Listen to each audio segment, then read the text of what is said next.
সেই সকাল থেকে আজকে সারাটা দিন বৃষ্টি। ঘুম থেকে উঠেছি পর থেকে দেখছি বৃষ্টি পড়ছে, সাথে একটু বাতাসও ছিল। জানতে পারলাম ফজর থেকে নাকি বৃষ্টি হচ্ছিল। আমি ঠিক জানি না বৃষ্টিটা স্টার্ট হয়েছে কখন থেকে।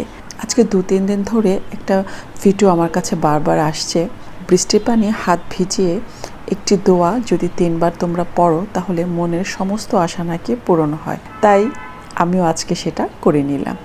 আর হ্যাঁ, বৃষ্টির দিনে কে কে আজকে খিচুড়ি করেছো বলো তো, কমেন্টে কিন্তু জানতে চাই। আমি রান্না করেছি ডিম ভুনা, পাতলা খিচুড়ি।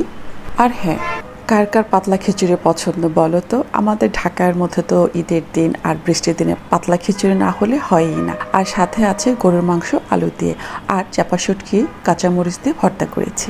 পাতলা খিচুড়ির সাথে কিন্তু আমার কাঁচা আমের টক আচার খুব পছন্দ।